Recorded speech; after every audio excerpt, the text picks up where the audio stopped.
जलसे का इफ्तिताह हुआ और इख्तिताम भी अच्छे अंदाज पर होगा। और ये रहमत भरी महफिल है, इसलिए कि जिस घर में रहमत आती है उस महफिल का भी मामला आज रहमत के, लिहाजा हजरत अलहाज हजरत मौलाना हसन रजा साहब क़िबला मद्दाज़िल्लहुल आलिया की दावत पर हाजिर हो गया। इस मिंबर पर बड़ी बड़ी अजीम शख्सियतें मौजूद हैं, जिसमें हजरत शायर इस्लाम तौसीफ रजा व मौलाना हजरत हाफिज तनवीर रजा, जिन्होंने अपने नज़्म में बेटी की फजीलत को बयान किया।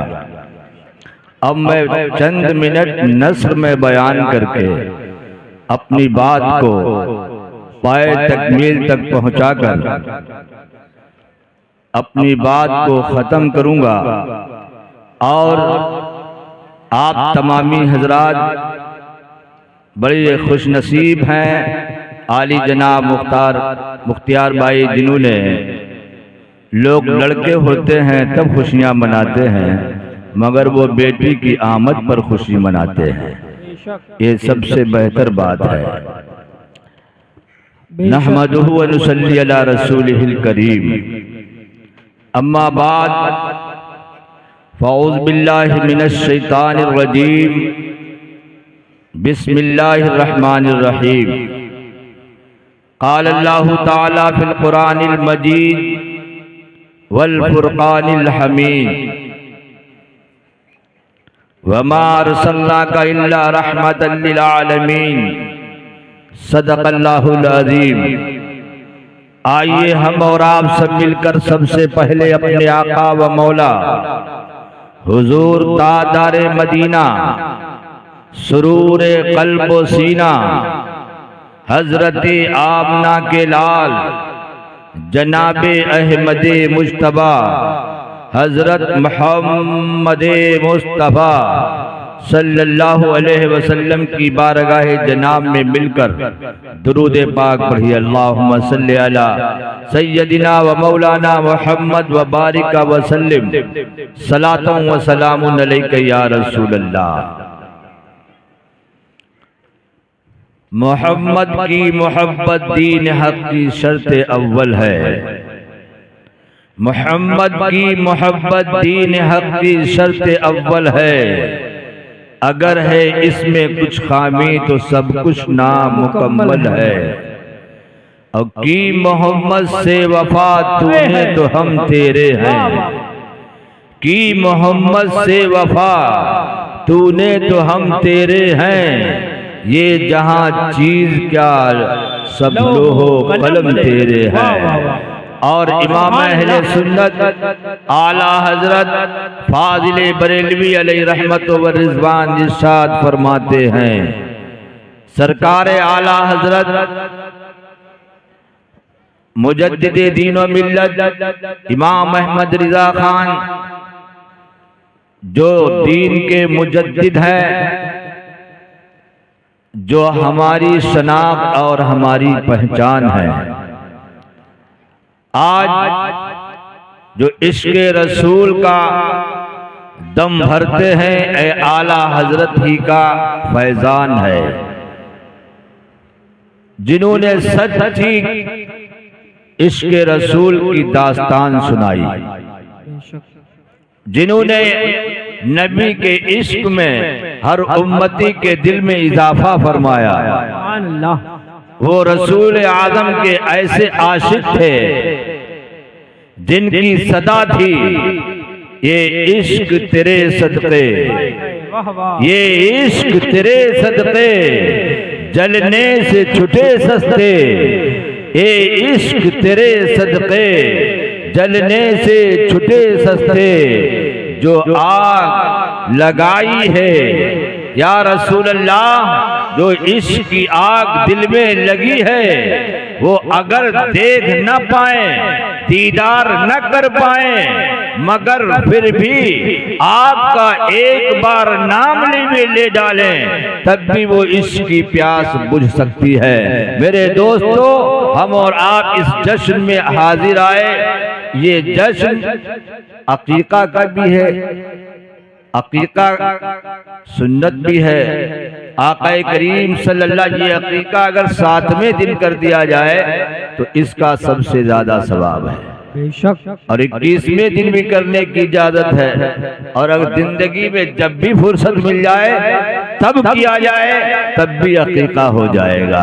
लिहाजा ये जश्न आमदे मुस्तफ़ा होता है, ये जश्न आमदे मुस्तफ़ा भी है और जश्न आमदे बिन्त भी है। ये आक़ाए करीम सल्लल्लाहु अलैहि तआला ने इरशाद फरमाया, वमा अरसलनाका इल्ला रहमतल लिल आलमीन, ये महबूब हमने तुम्हें रहमत बना के भेजा।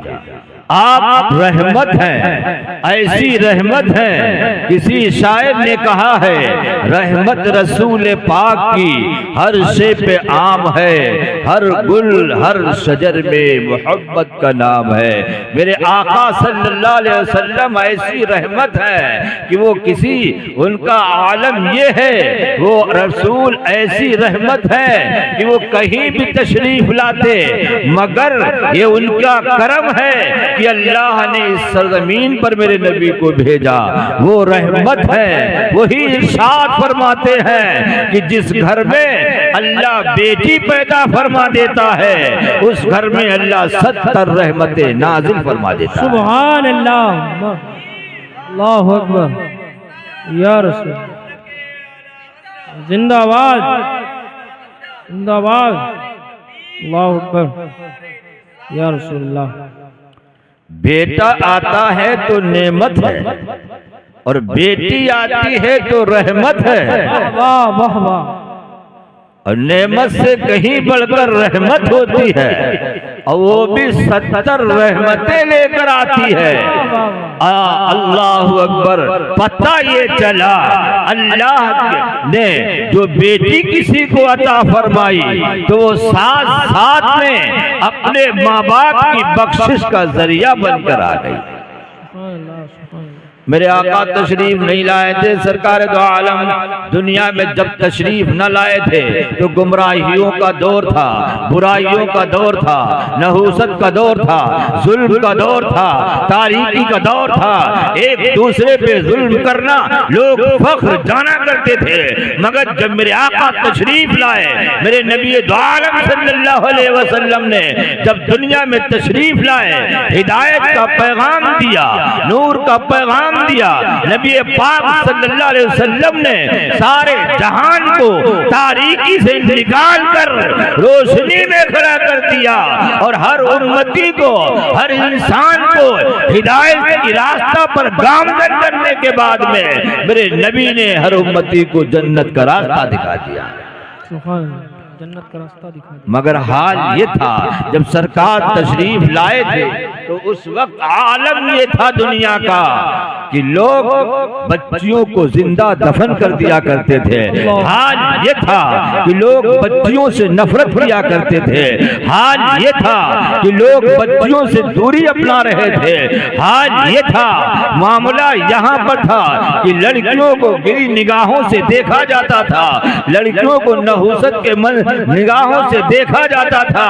तब मेरे नबी ने फरमाया, हे लोगों सुनो, जिनको तुम गिरी निगाहों से देखते हो, जिनको तुम हल्की निगाहों में लेते हो, जिनको तुम कमजोर समझते हो, मगर अल्लाह की मर्जी ये है कि ये जो लड़की और बेटी है जो तुम दूर रखना चाहते हो, मगर अल्लाह फरमाता है कि जिस घर में बेटी पैदा होती है वो साथ साथ में अपने साथ में 70 रहमतें लाकर नाज़िल करती है। फिर मेरे नबी ने फरमाया, सुनो सुनो, जिसको अल्लाह ने 3 बेटियां अता फरमाई हो तो अल्लाह तबारक व तआला कल क़यामत के दिन अल्लाह उन 3 बेटियों की वजह से उसके माँ बाप की बख्शिश अता फरमा देगा। जिसको अल्लाह 3 बेटियां अता फरमाए तो अल्लाह फके रसूल फरमाते हैं वो बख्शिश का जरिया बन गई। एक सहाबी खड़े हुए, या रसूलल्लाह जिसकी 2 बेटियां हो?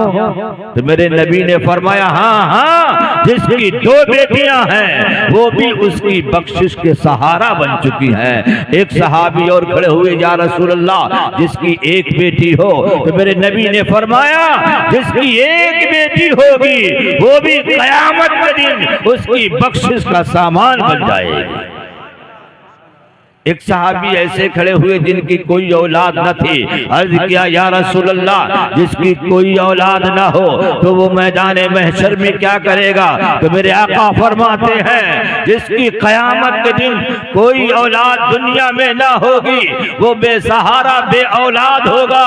मैदान महशर में कोई दरिया और असबाब ना होगा तो आका फरमाते हैं उसकी बख्शिश शिफाअत मैं फरमाऊंगा। यकीन जानो मेरे नबी ने फरमाया जिसका मैदान महशर में कोई नहीं उसके लिए मुस्तफा की रहमत होगी। मेरे नबी फरमाते हैं, इसीलिए किसी शायर ने कहा है पेश हक मुज़दा शफाअत का सुनाते जाएं, पेश हक मुज़दा शफाअत का सुनाते जाएंगे, आप रोते जाएंगे हमको हंसाते जाएंगे। जिसका कोई भी नहीं होगा उसको मेरे नबी सल्लल्लाहु ताला अलैहि वसल्लम शिफाअत फरमाएंगे। याद रखो ये वो बच्चा जो दुनिया में इस सूरत में चला गया, आपने नमाज़े जनाजा पढ़ी होगी। आज हर कौम कहता है 72 फिरके एक तरफ है जो कहते हैं मैदान महशर में कोई किसी का नहीं होगा। ये तो हकीकत है, मगर याद रखो ये सब माँ बाप का नहीं, बेटा बाप का नहीं, बाप बेटे का नहीं, बीवी शौहर की नहीं, शौहर बीवी की नहीं। मैदान महशर में कोई किसी को पहचानने वाला ना होगा, मगर याद रखो जिसको अल्लाह हुक्म फरमाएगा वो शफाअत भी फरमाएगा और साथ में अपने जन्नत में भी ले जाएगा। सुभान अल्लाह। जिसको अल्लाह पावर अता करेगा तो वो जन्नत में खुद जाएगा। जैसे कि मेरे दोस्तों कोई आलिम हज़रत अल्लामा मौलाना हसन रजा साहब हैं, मैदान महशर के अंदर एक इंशाअल्लाह तबारक व तआला हाफिज को खड़ा करेगा, उसकी लिमिट होगी इतनी की बख्शिश करेगा, शहीद इतनों की बख्शिश करेगा, वली इतनों की शफाअत कराएगा, मगर आलिम दीन भी खड़ा होगा। ए लोगों सुनो, वो जन्नत की तरफ जा रहा होगा। अल्लाह फरमाएगा ए फरिश्तों इस बंदे को रोक दो, ये वो आलिम दीन है, इससे कहो तुझे अकेले नहीं जाना है, जिसको बताए उसको भी साथ में जन्नत में ले जाए। ये आलिम को पावर मिलेगा, वो खड़ा होगा। कोई कहेगा ए अल्लामा हसन रजा साहब मैंने आपको एक गिलास पानी दिया था, कोई बोलेगा ए हजरत अल्लामा हसन रजा साहब हमने आपको एक लोटा पानी दिया था, कोई कहेगा पीने के लिए दिया था, कोई कहेगा वुजू के लिए दिया था, कोई कहेगा खाना दिया था, कोई कहेगा पानी दिया था, कोई कहेगा लिबास दिया था, कोई कहेगा कपड़ा दिया था, कोई कहेगा मैंने आपको सलाम किया था, कोई कहेगा मैं आपके पास बैठा था। इस तरह सब कहते जाएंगे और आलिम दीन को अल्लाह ये पावर देगा, अपना एहसान बंदा बताता चला जाएगा और आलिम उसकी शिफाअत करता चला जाएगा। वाह सुभान। ये किसका पावर होगा? ये आलिम दीन का पावर होगा। अब जब आलिम दीन का पावर इतना होगा तो बताओ गौसे आजम का पावर कितना होगा? फिर बताओ इमाम हुसैन का पावर कितना होगा? फिर मर्तबा औलिया सैयदुल अंबिया सल्लल्लाहु अलैहि वसल्लम जो मैदान महशर में जिनके हाथ में लिवाउल हम्द होगा, फिर उनके पावर का आलम क्या होगा? लोग कहते हैं कि कोई किसी की सिफारिश न करेगा। एक नाबालिग बच्चा इंतकाल कर जाए तो हम दुआ पढ़ते हैं अल्लाहुम्मा जअलहा लना अजरन व ज़ुखरन व शाफियन मुशफ़ा। ए अल्लाह ये जो बच्चा सामने लेटा है, ए अल्लाह इसको मेरे लिए अज्र का जरिया बना दे। वह मुशफ़्फ़ा और शफाअत का जरिया बना दे। वहाबी कहते हैं कि कोई किसी की शफाअत नहीं करेगा, मगर वो बच्चा लेटा है और हम खड़े हैं, कहते हैं अल्लाह इसको शफाअत का जरिया बना दे। पता ये चला मैदान महशर में वो जो नाबालिग बच्चे तुम्हारे इंतकाल कर गए हैं, तुम समझे कि हमारा जग लुट गया, हमारा सब चला गया। आदमी चीखता है, मगर याद रखो अगर एक नाबालिग बच्चा इंतकाल किया है, वो कयामत के दिन तुम्हारी शफाअत का जरिया बन गया है। अल्लाह, वो कयामत के दिन हमारी शफाअत का जरिया बन गया। यही वजह है लोगों कि मुसलमानों के अक्सर नाबालिग बच्चे इंतकाल करते हैं और वो मुनाफे में है कि मैदान महशर में शफाअत का जरिया बनने वाले हैं। इसलिए कि ये लोगों सुनो, अल्लाह के नबी हमारे आका सल्लल्लाहु अलैहि वसल्लम ने फरमाया, वो बच्चे और बच्चियां जो दुनिया में नाबालिग की मंजिल में इंतकाल कर गई, वो माँ बाप की बख्शिश का जरिया बन गई। फिर मेरे आका ने फरमाया, ये जो बेटियां हैं तुम्हारे लिए रहमत है, मगर याद रखो जब ये बेटी थी तो ये रहमत थी, जब जवान हो गई तो बालिग हो गई, इसकी शादी कर दी गई, उसके बाद में इसका मर्तबा कितना बड़ा हो गया। याद रखो दोस्तों, इसी के साथ में हजरत तशरीफ ले आए, हजरत का खैर मकदम करते हुए तमामी हजरत नारे तकबीर, नारे रिसालत। तो हजरत, तो मैं ये अर्ज कर रहा था, ये बच्ची थी तब रहमत थी, और जब जवान हो गई, शादी कर दी गई, दूसरे के मकाम पे भी चली गई, फिर उसने वहां जाकर उससे अल्लाह ता वो साहिबे औलाद हो गई। अभी तक थी वो रहमत, अब वो जब हो गई साहिबे औलाद, जब बन गई मां, अब उसका मर्तबा और बुलंद हो गया। अल्लाह के नबी ने फरमाया वो रहमत थी, अब रहमत से वो बन गई जन्नत है।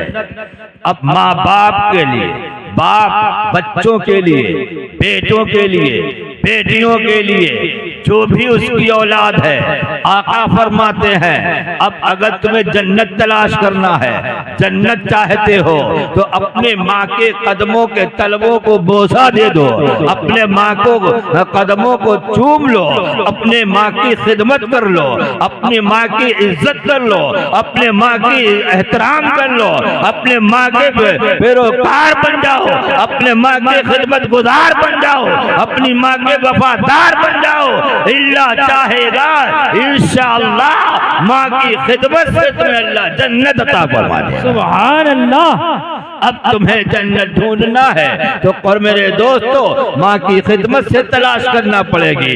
जब वो पैदा हुई तो रहमत थी, और जब जवां होकर माँ बन गई तो बच्चों के लिए वो जन्नत का टिकट बन गई। सुभान अल्लाह। जरा गौर करो, यही माँ है जिसके बारे में हदीस पाक कहती है, मेरे नबी ने फरमाया कि अगर किसी ने अपनी माँ को एक नजर देखा मोहब्बत की निगाह से, तो आका फरमाते हैं एक हज करना है तो 4 लाख चाहिए, 5 लाख चाहिए, तब कहीं एक हज होगा।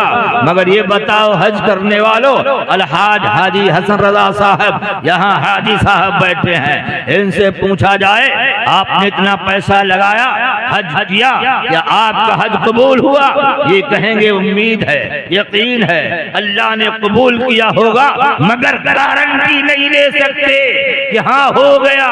मगर याद रखो आका फरमाते हैं जिसने भी अपनी माँ को एक नजर मोहब्बत की निगाह देखा, तो अल्लाह के रसूल फरमाते हैं एक निगाह देखने से अल्लाह उसे एक हज का सवाब अता फरमा देता है। वाह, सुभान अल्लाह। जोर से बोलो सुभान अल्लाह। सुभान अल्लाह। एक नजर अपनी माँ को मोहब्बत की निगाह से देखता है तो एक हज का सवाब मिलता है। वाह वाह अल्लाह अकबर। और अर्ज किया गया, या रसूल अल्लाह, कोई अपने माँ बाप को बार बार देखे तो मेरे आका इरशाद फरमाते हैं, वलौ कान मियत मर्रा, अगर कोई इंसान अपनी माँ को 100 मर्तबा भी मोहब्बत की निगाह से देखे तो अल्लाह उसे 100 हजों का सवाब अता फरमाता है। वाह वाह सुभान अल्लाह।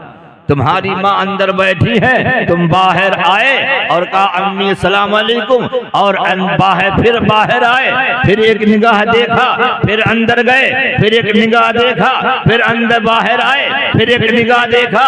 अगर 100 मर्तबा भी दिन भर में अपनी माँ को मोहब्बत की निगाह से देखे तो नबी फरमाते हैं 100 हजों का सवाब अल्लाह ताला बनाएगा। सुभान अल्लाह सुभान अल्लाह। कितने खुश नसीब होंगे वो लोग जिनकी माँ जिंदा है। वाह कितने किस्मत वाले वो हैं लोग जिनके बाप जिंदा हैं। तो ये शान है। मेरे नबी पाक सल्लल्लाहु अलैहि वसल्लम ने फरमाया, वही माँ जो तुम्हारे जन्नत के ले जाने का सबब और जरिया है, इसलिए अपनी माँ की खिदमत किया करो, अपने बच्चियों को मोहब्बत से देखा करो। मेरे नबी पाक ने फरमाया, एक जमाना आया था जब बच्चियों को जिंदा दफन किया जाता था। एक जमाना अब चल रहा है जो बच्चियों की वजह से लोगों की जिंदगियां बेकार है। पहले रुसवाई समझा करते थे और आज जहेज की तरक्की ने इंसान को दो भर कर दिया है। मगर हजरत अब्दुल्ला इब्ने उमर इरशाद फरमाते हैं कि मैदान महशर में एक जमात ऐसी आएगी जिनके चेहरे पर गोश्त नहीं होगा। कयामत में एक ऐसी जमात आएगी जो दोस्तों जिनके चेहरे पर गोश्त नहीं होगा, खाल नहीं होंगे, बाल तक नहीं होंगे, जिनके चेहरे बुरे बुरे दिखाई देंगे। फरिश्ते पूछेंगे, अल्लाह ये कौन लोग हैं? तो जवाब होगा, ये वो लोग हैं जो दुनिया में रहते थे मगर जिनको अल्लाह की तरफ से रहमत बनाकर भेजा था उनको इन्होंने जहमत बना दिया था। ये जहेज मांगने वाले लोग हैं जिनकी सूरत क़यामत के दिन बिगाड़ दी जाएगी। वाह वाह। जिनकी सूरत बिगाड़ दी जाएगी। आज दिखाई देता है बुलेट मांगना आसान है, मोटरसाइकिल मांगना आसान है, फ्रिज कूलर मांगना आसान है, एसियां मांगना आसान है। मगर याद रखो कल कयामत के दिन ये एसियां, ये बुलेट गाड़ी, ये माल दौलत जो तुमने किसी बच्चे के नाम से मांगी है तुम्हारे चेहरों की सूरत को बिगाड़ने वाली है। अगर वाकई कोई जहेज की तलब रखता है तो कहा गया है वो पहले भीख मांगे फिर जहेज मांगे। अल्लाह अकबर। लिहाजा लोगों याद रखो, जिनको अल्लाह ने रहमत बनाया है तो तुम उनके माँ बाप के लिए, उन बच्चियों की वजह से उनको जलील रुसवा न करो, बल्कि अल्लाह से मांगो। अल्लाह तुम्हें वो अता फरमाएगा जिसकी तुम्हें उम्मीद और यकीन भी नहीं होती। अल्लाह से मांगो, क्या नहीं देने वाला। वो फकीरों को मालदार कर देता है और मालदारों को मोहताज कर देता है। इसलिए मेरी दरख्वास्त है कि रब ताला हम सबको अल्लाह से, अल्लाह की बारगाह में ये यकीन रखो अल्लाह अता करेगा। मगर हम हर की दुनिया में रहकर किसी से मांगने की ख्वाहिश ना करेंगे। मांगो तो अल्लाह से मांगो, मांगना है तो अल्लाह के रसूल की बारगाह में चला जाओ, अल्लाह उसके रसूल का वास्ता देकर मांगो। अल्लाह वो सब कुछ अता फरमाएगा जिसकी तुम्हें उम्मीद भी नहीं है। बस इसी के साथ मैं ज्यादा वक्त न लेकर अपनी बात को मुकम्मल करता हूँ कि आज ये बहुत अच्छा काम इन्होंने किया कि अल्लाह तबारक व तआला इन पर करम फरमाए, इनकी बच्ची की उम्र में बरकतें अता फरमाए कि इन्होंने अपनी लोगों, जब बेटा आता है बड़े धूमधाम से लोग धूम मचाते हैं, मगर याद रखो ये हकीकत है कि अल्लाह ताला ने सबसे ज्यादा फजीलत अल्लाह के रसूल की तरफ से बशारत हो बच्चियों को, बशारत हो औरतों को कि अल्लाह जब तुम्हें जिंदा बच्चियों को दफन किया जाता था उस वक्त मेरे नबी फरमा रहे थे ये रहमत है। जब औरतों को घर से निकाला जा रहा था तो मेरे आका उनको जहमत से निकाल कर रहमत की तरफ ला रहे थे। मेरे नबी ने सबसे बड़ा एहसान अगर किया है तो औरतों पे किया है। अब औरतों को चाहिए कि उसका बदला हम नहीं दे सकते, मगर मेरे आका फरमाते हैं कि जब रसूल अल्लाह ने हमें इतना बड़ा एहसान फरमाया तो हमें दुनिया में रहकर अपने नबी के एहसान को चुकाना चाहिए। मेरे आका ने इरशाद फरमाया अस्सलातो इमादुद्दीन, नमाज दीन का सुतून है। और मेरे आका ने फरमाया नमाज मेरी आंखों की ठंडक है। मेरे नबी ने फरमाया नमाज पढ़ोगे तो मेरी आंखों को ठंडक मिलती है, नमाज पढ़ोगे तो मैं इस्लाम का सुतून मजबूत होता है, नमाज पढ़ोगे तुम्हें अल्लाह की रजा मिलती है। तो ये मेरी माँ और बहनों, तुम पर जब नबी ने इतना बड़ा एहसान किया है तो उसके बदले में तुम्हें मुसल्ला बिछाना होगा, घरों में नमाज पढ़ना होगी और अपने नबी की आंखों को ठंडक पहुंचाना होगी। इसलिए कि दोस्तों याद रखो, अगर नबी पाक से मोहब्बत करते हो, नबी से इश्क करते हो तो रोजाना दिन भर में नमाज पढ़ पढ़ कर अपने नबी की आंखों को ठंडक पहुंचाया करो, नमाज पढ़कर अपने नबी को ठंडक पहुंचाया करो। और जब तुम नमाज पढ़ते हो तो अल्लाह की रजा भी मिलती है और रसूल अल्लाह की आंखों को ठंडक पहुंचा करती है। बस इसी के साथ में मेरी दुआ है अल्लाह हमें भी नमाजी बना दे, आपको भी नमाजी बना दे, हमारे घरों में औरतों को भी नमाजी बना दे। एक एक औरत जब घर में मुसल्ला बिछाती है तो अल्लाह रहमत की बरसात फरमाता है। याद रखो जब माँ नमाजी होती है तो बेटा भी नमाजी बनता है, बेटी भी नमाजी बनती है। मैंने देखा है अपने घर के अंदर, हमने खुद हमारे घर का माहौल है, मैंने अपने घर में देखा है मेरी 3 साल की बच्ची होती है, 2-4 साल का बच्चा होता है, हमारे घर में मुसल्ले कम पड़ जाते हैं, मगर ये बरकत है माँ की। जब माँ नमाज पढ़ती है तो बेटियां पढ़ती हैं, जब बेटियां पढ़ती हैं तो बेटा भी पढ़ते हैं। और यकीन जानो मैं खुद अपनी गारंटी देते हूँ, मुझे पता नहीं कितने महीना हुए होंगे, सालों साल गुजर जाता होगा, फजर की नमाज मेरी नहीं जाती होगी। अगर घर में है तो हाँ मंजिल कोई हो, मेरे दोस्त तो आदत बनाना पड़ेगी अपने बेटियों की, अपनी माँ की, अपने औरतों की कि मेरे दोस्त तो नमाज पढ़ ले। ये सस्ता सौदा है, हज करना है तुझे लाखों लाख खर्च करना है, मगर नमाज के लिए 1 रुपया नहीं खर्च करना है, 1 पैसा नहीं खर्च करना है, बस नमाज पढ़ना है। अल्लाह की रजा यही तुम्हारा बचत खाता है, बाकी सब घाटे में है।